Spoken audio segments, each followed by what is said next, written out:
Bonjour à tous, j'avais envie de vous parler encore de ce qu'il y a à l'intérieur de nous, mais par le biais cette fois d'un outil magnifique qui est le tarot et surtout via l'approche d'Alexandre Jodorowsky et de Marianne Costa. Car ils nous disent des choses quand même fondamentales et même très précieuses sur les lectures qu'on peut avoir et qui concernent ce qu'on montre et ce qu'on cache. Ces histoires d'équilibre et de polarité, ces histoires, ce côté qu'on a envie de montrer, qu'on aurait plus envie de mettre en avant, et un côté parfois qu'on va mettre dans le déni, ou simplement qu'on va avoir tendance à l'oublier. Et quand la balance penche trop d'un côté, la vie nous ramène des surprises qui peuvent ne pas être forcément très agréables. Alors, je vais vous raconter ce que dit Alexandre Jodorowsky et Marianne Costa.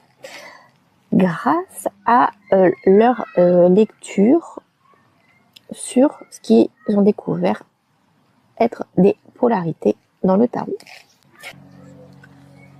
On va utiliser donc mon jeu de tarot qui a bien vécu, comme vous pouvez le voir, et sur ce jeu, il est même indiqué qu'il est possible de prédire certains événements par association de courants. Alors, personnellement, je ne vais pas utiliser le tarot pour prédire des événements, car après, vous pourriez y croire. Et comment, en réalité, croire à une prédiction qui est faite dans un but personnel et qui s'adresse en même temps au plus grand nombre. Tant qu'on veut se focaliser sur un aspect, une vision, et les algorithmes en plus nous aident énormément à orienter notre vision vers quelque chose, on va voir cette chose se réaliser. Et étant donné que tout le champ des possibles est ouvert à nous, on peut forcément voir quelque chose qui peut se réaliser dans n'importe quel tirage. Ça aussi, c'est une réalité. Mais bon, on ne va pas choisir n'importe quelle réalisation, car nous sommes aussi limités, prédéterminés, limités non seulement corporellement, mais limités par ces schémas, ces modes de fonctionnement, ces croyances qu'on a intégrées. Mais si on les ouvre, bien sûr, on peut aller contacter beaucoup plus de possibilités. On va voir comment dans le tarot, on a une lecture de tout ce qui est en nous, grâce à l'aide donc d'un livre qui est très très très précieux, La Voix du Tarot. Donc dans le tarot, on a 2 séries décimales, une qui va correspondre à l'ombre de l'autre. Et si donc par exemple je tire l'impératrice, le numéro 3, son ombre sera l'arcane 13 et vice versa. C'est-à-dire que l'arcane peut être aussi l'ombre de l'arcane 13. Et si on tire la tempérance, son ombre sera l'empereur. Allons voir ça plus en détail. Donc voyons donc la première association qui est le battleur, la carte numéro 1, avec son opposé en décimale, la force. Le degré 1 de la numérologie du tarot renvoie à une potentialité, à l'ouverture d'un nouveau monde. Le battleur entreprend un travail spirituel, intellectuel, peut-être émotionnel, relié à un savoir-faire et au désir d'atteindre la connaissance. La force représente la prise de contact avec les énergies instinctives et animales, la créativité, la libido, la voix de l'inconscient. Le battleur apporte son enthousiasme spirituel et son désir de comprendre les mystères de l'esprit. La force pénétrant profondément en elle-même et dans la matière fait émerger les forces sexuelles, créatives et telluriques. Ces deux aspects se complètent comme les racines et les branches d'un arbre. Pour grandir, celui-ci doit d'un même mouvement s'enfoncer dans la terre et s'élever vers le ciel. La force, sans le bateleur, peut tomber dans la passion extrême ou dans le refoulement extrême. Elle n'a pas de mots pour s'exprimer, pas de structure pour se déployer. Le bateleur sans la force s'affaiblit et risque de devenir superficiel et instable, voué à une conception intellectuelle de lui-même où sa pensée tourne en cercle vicieux, ignorant la voie des profondeurs. Ce premier exemple nous a bien montré que nous avons besoin de réunir plusieurs éléments en nous qui peuvent sembler opposés mais qui sont nécessaires pour notre accomplissement. Ce sont deux commencements et nous allons vers la gestation et l'intériorité ensuite avec la papesse et le pendu. C'est le degré 2 de la numérologie du tarot. Le 2, le 12. Ça renvoie à une accumulation, à un état de couvaison, de méditation préparant à une action future. Avec son livre, La Papesse. Est-ce que vous voyez bien le livre? Oui. La Papesse évoque une accumulation de connaissances, une quête de la sagesse, une introspection érudite qui peut s'exprimer par le langage. Le pendu, au contraire, se défait de toute connaissance et s'en remet à l'ignorance dans son acception la plus haute. Le non-savoir sacré. Sa méditation est au-delà des mots. Sans l'énergie du pendu, la papesse pourrait pécher par orgueil et verser dans le dogmatisme, appliquant froidement un texte sacré sans entrer en contact avec son silence intérieur. Sans la rigueur de la papesse, le pendu pourrait tomber dans la paresse, l'inaction, le laisser-aller, une apathie qui se fait illusoirement passer pour une méditation profonde. Et oui, on voit bien là deux figures emblématiques de la personne qui accumule des connaissances, mais au fond, ça peut être vide, non intégré. C'est dans ce sens parfois qu'on dit que les connaissances nuisent si elles ne restent qu'à un certain niveau. Ici, il y a cette crainte d'aller à l'intérieur et quand on a cette volonté, cette énergie naturelle à aller vers les connaissances, qu'on aime cela, et qu'il est important d'aller vers quelque chose de individuel, personnel, de ramener toujours cette énergie à soi, à cette pure introspection. Et l'introspection, la méditation profonde, dénuée de toute connaissance, qu'elle soit spontanée ou livresque, peut devenir quelque chose de très évaporé, trop évaporé. On passe au degré 3 de la numérologie du tarot. L'impératrice et l'arcane sans nom. Ce sont deux principes révolutionnaires, actifs et sans expérience qui viennent changer l'état des lieux. L'impératrice représente l'éclatement de la vie dans son incessante et constante créativité, produisant sans fin et sans se préoccuper du devenir de ce qui est créé. L'arcane 13 représente quant à lui la transformation constante au prix de la destruction totale s'il le faut. Si l'arcane 13 arrive à manquer, l'impératrice peut tomber dans une productivité sans limite, jusqu'à amener surpopulation, envahissement, excès, épidémie. Il faut à un moment donné qu'un principe destructeur l'arrête.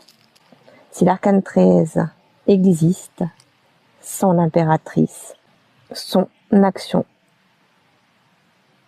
transformatrice va à la stérilité. Rien ne pousse sur la terre. Aucune créativité n'est possible. On peut imaginer un terrain recouvert d'herbes folles par l'impératrice, puis nettoyé et labouré par l'arcane 13, puis à nouveau ensemencé par l'impératrice, l'arcane 13, se chargeant ensuite de la moisson. Et ce, à l'infini. Ces deux arcanes s'unissent, unissent création et destruction, comme une graine qui s'ouvre d'où germe la plante, comme un œuf qui se brise d'où émerge un oiseau, comme une femme qui saigne et donne vie à un nouveau-né. Sans mort, il n'y a pas de vie. Sans vie, il n'y a pas de mort. J'aurais plutôt tendance à dire que nous sommes dans la naissance, que les deux symbolisent la vie. Il n'y a pas réellement d'ailleurs de mort, mais il y a plus une mutation, un changement. C'est bien sûr la mort de quelque chose, mais c'est plus une transformation. Et que ce qui est appelé ici la vie englobe ces deux cartes, englobe ces deux énergies, et la création est plutôt symbole de naissance, de fertilité.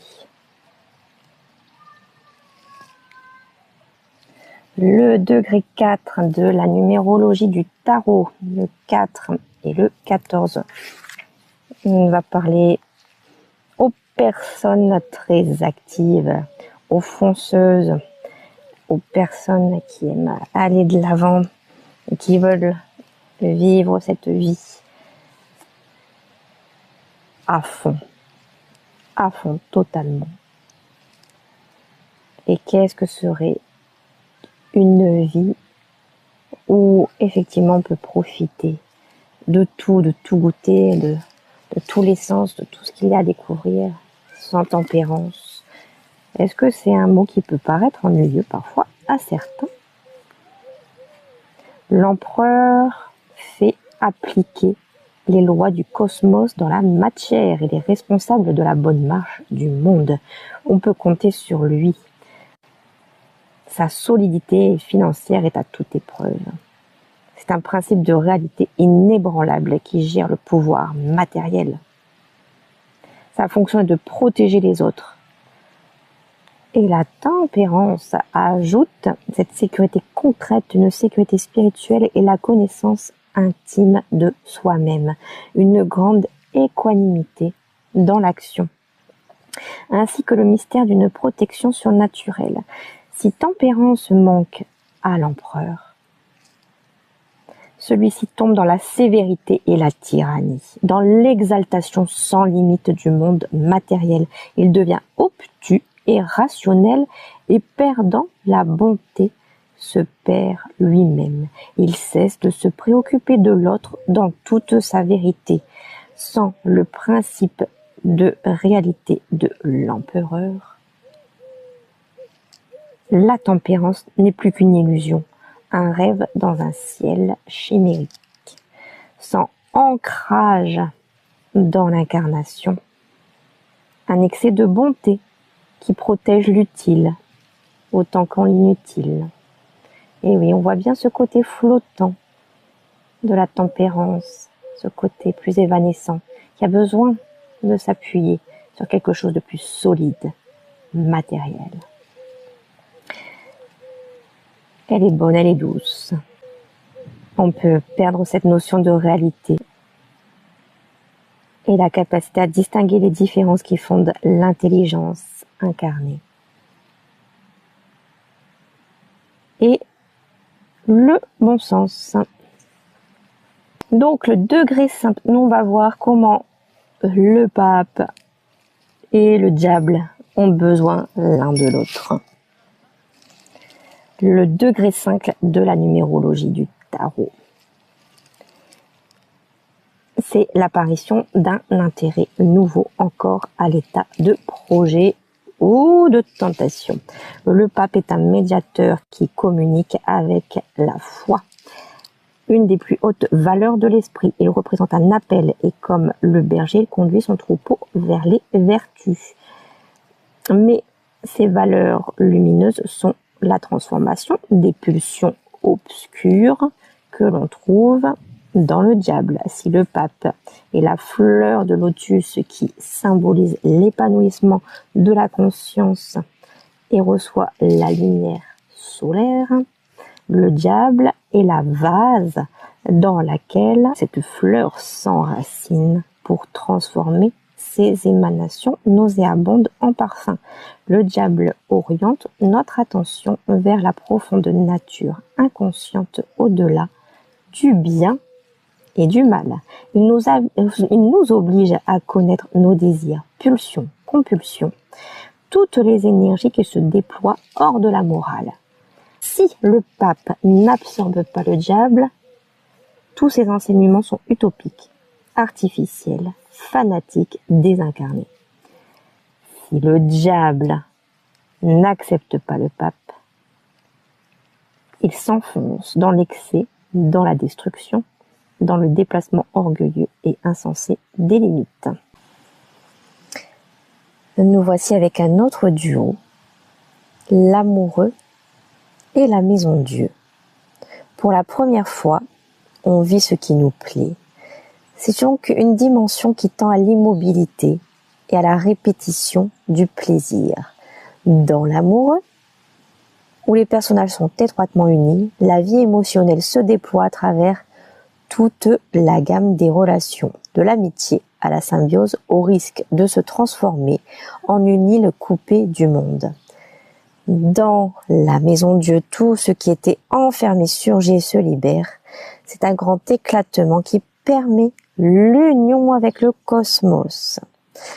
L'amoureux, sans cette ouverture de la maison Dieu, risque de tomber dans le narcissisme et dans la fusion. Et on voit donc, par exemple, dans une relation trop fusionnelle, exclue du monde, on s'enferme dans un cercle. On voit toujours les mêmes choses, on refuse de faire entrer d'autres dimensions dans cette relation qui, au final, va s'éteindre, s'étouffer, s'endormir et devenir toxique. En laissant l'ouverture, grâce à ce que représente la maison Dieu, on s'ouvre et on retrouve un équilibre. La maison Dieu, elle, sans l'amoureux, risque de devenir une séparation. Dans l'ouverture qui se produit, ce qui était lié peut être désuni. Elle peut conduire à une euphorie de vivre qui individualise chacun, l'isolant, faisant perdre le sens relationnel. Et quand on refuse de reconnaître un lien précieux et en voulant absolument vivre tout ce qui peut nous sortir de notre propre schéma personnel, en voulant goûter tout ce que la vie donne, on va se désunir d'un lien qui peut être précieux.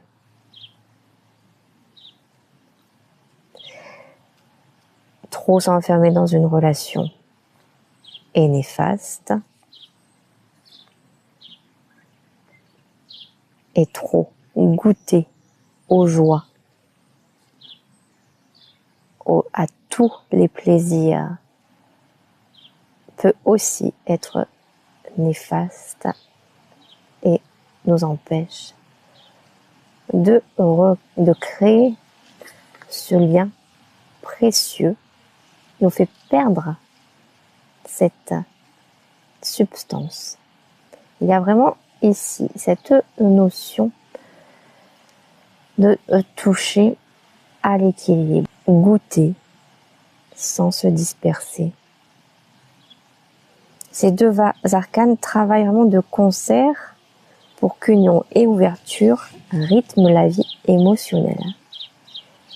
Rester dans la nourriture d'un cercle d'agenda précieux, mais permettre l'ouverture pour que celui-ci aussi soit nourri. Cette mesure est à recréer régulièrement, petit à petit. C'est le chariot et l'étoile qui se présentent maintenant à nous. Ce sont des visages de l'action dans le monde. Le degré 7. C'est le degré actif de la numérologie du tarot. Tout ce qui a été connu jusque-là se met en mouvement. Si le chariot représente l'avancée, la conquête, l'étoile, quant à elle, s'enracine dans un lieu pour le faire prospérer, le cultiver et le purifier. Quand le chariot entreprend la guerre sainte, l'étoile construit l'Éden. Si l'énergie de l'étoile est éliminée, l'action du chariot devient stérile. Infructueuse, il ne connaît pas le don. C'est une avancée continuelle qui peut révolutionner les lieux par où elle passe, mais ne les enrichit pas et se réduit finalement à néant, comme les grands empires qui ont été conquis et perdus par des empereurs morts dans le dénuement. À son tour, si nous sommes trop dans cette énergie de l'étoile, entretenir un lieu précisément, peut-être même un lieu intérieur, et si on refuse cette énergie de conquérant, l'action se réduit. Le don qui va être limité à un lieu trop étroit va s'accumuler comme un lac qui va déborder sur les villages qui l'entourent, jusqu'à aller étouffer, conquérir, s'ouvrir et prendre le temps de nourrir et d'apprécier. Attention, nous arrivons simplement ici à la perfection avec la justice et la lune. La perfection est atteinte, il n'y a rien à ôter. On le voit ici, droit comme la justice, avec l'épée vers le ciel, l'équilibre. Et dans le cas de la lune, la perfection consiste à se réduire cosmiquement, à vivre dans l'obscurité pour pouvoir refléter la lumière infinie du soleil. C'est une perfection purement réceptive, même si la conséquence est d'agir sur le mouvement des marées. Ce que la justice reçoit quant à elle, ce sont des lois universelles avec la mission de les incarner et de les faire appliquer dans la mesure qui est humainement possible. Excellence. Et on va viser la perfectibilité plutôt que le perfectionnisme. Si nous sommes dans l'application de ces lois, en niant notre capacité réceptive de rayonnement, on risque de perdre de vue notre dimension et de devenir un peu trop volontariste, intolérant. Si nous sommes un peu trop dans cette énergie réceptive, sans rigueur, sans ancrage, on peut se perdre dans les ténèbres et on risque de dériver, ce qui va devenir mélancolie et angoisse. La lune est toujours changeante, alors que la justice est immuable. Et ces deux archétypes, à elle, conjuguent donc mutabilité et implacabilité. Nous sommes à la 9e étape de notre introspection avec une étape de crise et de régénération, un mouvement de dépassement du parfait qui suppose l'entrée en crise pour la construction d'un monde nouveau. L'ermite, avec sa lampe, porte une lumière, une sagesse, une expérience. Il a décidé de s'écarter du monde et transmet son trésor à quelques élus qui viennent le chercher dans sa solitude. Il réalise la sagesse individuelle. Le soleil, au contraire, travaille dans la prodigalité. Il offre à tous sa lumière et sa connaissance. Il accepte absolument tous les êtres et surpasse l'individualité, créant la collectivité. Sans le soleil, l'ermite tombe dans les profondeurs de la solitude et de l'avarice spirituelle. Il ne transmet plus son enseignement à personne, sa lampe reste cachée dans les replis denses de l'ego. Il la lève seulement pour être vu d'une entité supérieure. Sans l'ermite, le soleil s'étend sans discernement et perd la capacité directive qu'apporte l'individualité. Il ne peut produire qu'une masse amorphe au principe flou. Dans l'ermite, tout est expérience. Dans le soleil, tout est rénovation. Chacun a bien sûr besoin de l'autre. Comme tout ce qui commence finit, je vous présente ici la roue de la fortune et le jugement. La totalité déployée après toute expérience. Mais c'est aussi dans cette totalité qu'il y a l'impulsion qui va engendrer le nouveau cycle. La roue de la fortune clôt un chemin de recherche active, de réflexion et d'étude. Les personnages s'en remettent à leur destin, s'étant détachés de toute volonté. Ils sont dans le cercle des morts et des renaissances, attendant qu'une force miraculeuse les libère de cette éternelle répétition.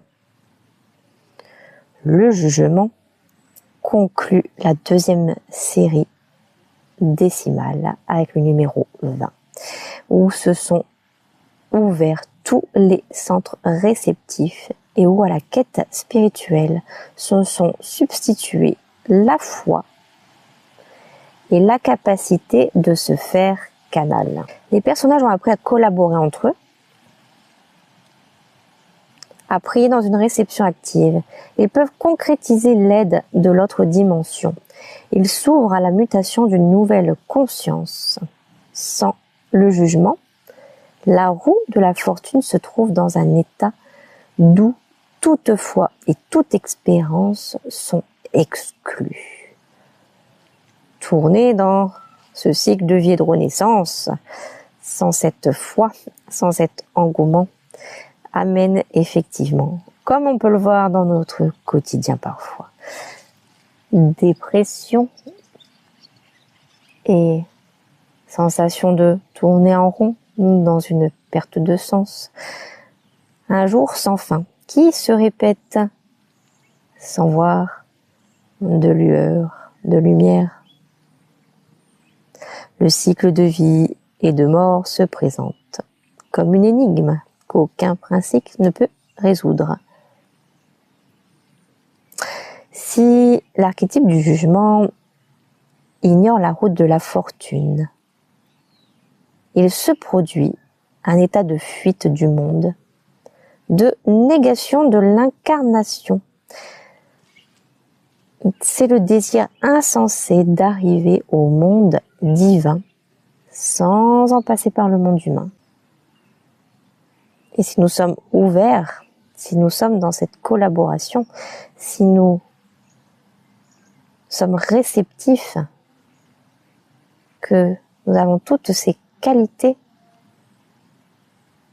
pour nous élever spirituellement, mais qu'on refuse ces lois, ce cycle qui s'impose à nous, il se produit donc cette négation qui va être lourde à vivre. Ce peut être le cas lorsque nous avons des parents sans expérience, prisonniers d'attachement, névrotiques, inconscients. Ces archétypes, ces arcanes majeures nous montrent donc toutes nos qualités,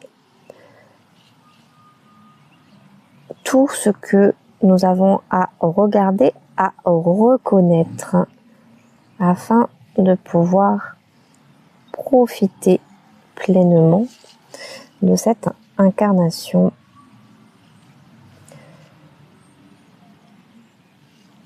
Et nous avons naturellement, bien sûr, ces tendances à la fuite, car certains aspects sont beaucoup plus faciles à appréhender que d'autres.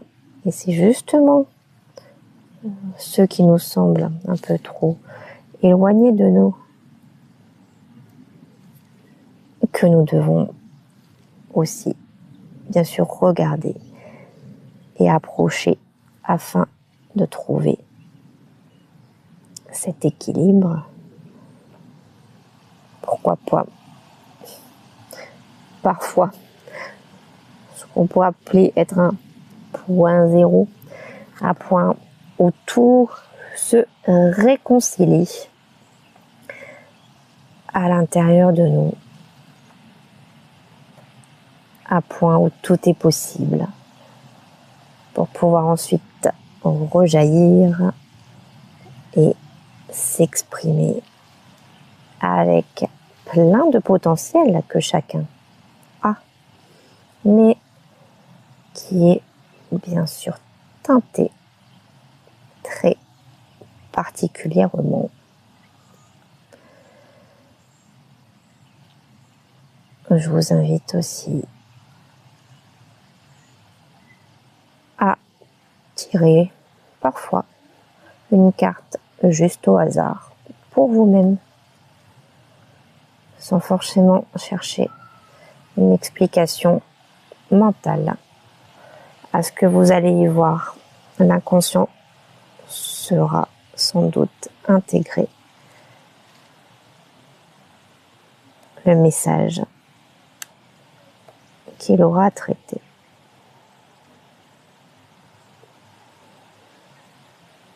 Je n'ai pas de pas chercher totalement d'explication mais seulement de ne pas